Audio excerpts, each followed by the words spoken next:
Welcome to Rewrite Your Reality with Reese. I am your host, and today I'm going to talk about this influx of information on manifesting. There's a lot of information about manifesting: law of attraction, law of assumption, law of being, law of whatever. And you get things like reprogram your subconscious, live on your desired timeline. Your specific person is already yours. What you desire, it desires you. Right? And I get it. These teachings are powerful, they resonate, they can really spark hope in you. And the people sharing this, the coaches, the spiritual guides, the content creators, the gurus, whatever, they're powerful, right? They must be manifesting their life of their dreams, their dream life. They must be walking the talk. I'm sure they're doing what they're saying, right? Otherwise, they wouldn't be able to say it really. Because here we are watching them live, living their dreams, right?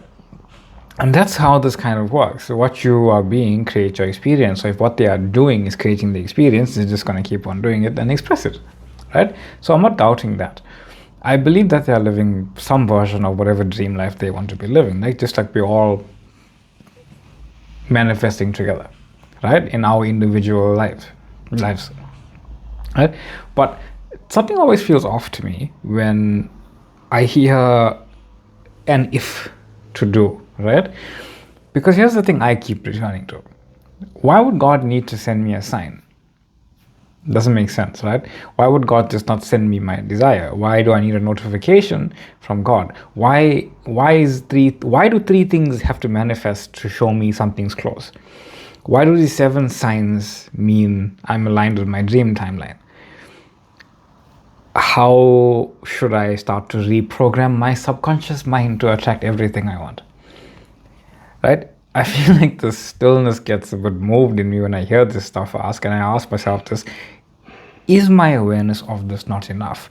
Do I need to check all of these boxes to prove something to a God that I am one with, who made my desires? But if he made my desires, why would he not make me worthy? If he made me, why would he not make me worthy of my desires to just experience my desires? From I get unconscious to being consciously aware of them. I get from not knowing what the desire is to then realizing what it is and then experiencing it as an experience. I get that. But why not make me worthy initially? It doesn't make sense. Why do I have to earn it? God created me. Why did he make me unworthy? That doesn't make sense, right? Why would the creator need to drop hints as like breadcrumbs and I need to follow this trail just to do this? He's made everything, including me, including my dream. That doesn't make sense for me to. Why would God create something just to put me through turmoil, right? Why would the infinite need to leave little notifications in my 3-dimensional world as if I need constant reminders that I'm on track? I need those constant reminders that I'm on track as a 3D being because we like that, right? We just kind of got used to how 3-dimensional reality works. We want signs, we want confirmations, we want things to show up like a little ping on our cell phone. Hey, your thing is ready. Hey, we're out for delivery at 5 o'clock today or whatever, right? Hey, you're in line, you're in alignment now. I should make an app about that actually. Like, hey, you're in alignment, don't forget. Yeah, right? But that's not how reality at its deepest level functions. Yeah, we project that system, right? This feedback loop way of thinking onto how God works. We decide how God works, and then God works that way, and then we think, hey, we got it right. But no, it doesn't. God works every way. You can't think of a way God works for God not be able to work that way. Get it? So if God just works through you, as you, God works that way. Simplest, right? That's how the divine unfolds reality. Any which way you please. And here's what's more true, right? At least for me. Synchronicities happen. Yes, they're fun. They're like magical. They're not magical texts from God. They are just natural unfolding of who you are being, right? The feedback of life responding to your state. It's not a sign from God if you are going on a trip and you see a sign 200 miles or 300 kilometers to this place. God didn't put that sign there. You're just on that way. It's a natural part of the road you are following, right? Signs are a natural part of the road you are already on, right? They seem like they precede where we are going, but they are following the experience of where you are going. So the sign was there first, right? But you experienced it there as you already were set on going. So it technically is happening after you seeing the sign, after you decided where you are going.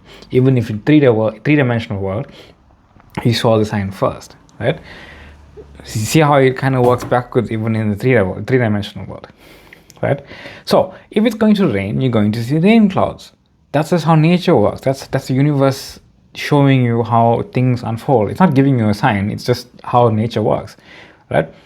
So what is your nature now? Because your nature is your state of being, right? It's writing the script of whatever's unfolding for you. You know, if you decide to be married to a specific person, you're going to meet them, you're going to experience being with them, you're going to experience a relationship with them, depending on how at ease you are, and then experience being married to them. Why? Because that's the natural unfolding of this thing. You're not going to wake up tomorrow married to them. It doesn't make sense, right? You are not separate from creation. You are manifestation itself in motion. And what you are focused on, what you assume, what you embody is creating your experience. So now you don't need signs. You don't need the proof. You don't need permission. And yes, I have seen literally 1111 on my phone at least 4 or 5 times in the last week or so, right? It's really funny, but you don't need it, right? You don't need the butterfly on your windowsill every morning showing you something. It's just there, right? It's beautiful. It's wonderful. I appreciate it, right? You can enjoy the beauty of synchronicity, but they aren't required. Because the truth is, you are the sign, you are the evidence, you are the timeline. And when it seems like nothing is happening, when the sky is clear for all of these days, Monday to Friday, and the storm just rolls in on the weekend, right? That's creation unfolding, because it doesn't care what you think about Monday to Friday. It's going to rain on Saturday if it wants to, right? Things are happening even when you're not watching, even when it is silent, even when it is slow, even when you have a wisdom tooth removed and you are in pain and you're trying to talk and it hurts. Because it really does hurt. Yeah. So if you're wondering, am I on the right path? Maybe the better question is, am I truly being who I am? And here's the thing, don't get lost in asking yourself that repeatedly. Am I? Because we make that another process, right? You say, yes, I am, and then move on.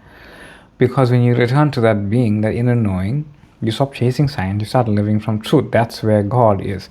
Not in the sign, not in the signal, but in the stillness of knowing that I am, that I exist, that how the manner in which I exist is the manner in which I am being. And I am my dream self. My dream is unfolding as this version of me, right? I am already it, and that is enough. And I am your host, Reese. This is Rewrite Your Reality with Reese. Thank you all for being here. Much love, much light. And thank you for the comments. Thank you for the subscribing. Thank you for the sharing. Thank you for joining my Facebook group and posting questions there, the emails. There's a TikTok page also available if you want to join that and see other forms of content there. I will see you all in the next one. Much love, much light, and have a wonderful day. Bye.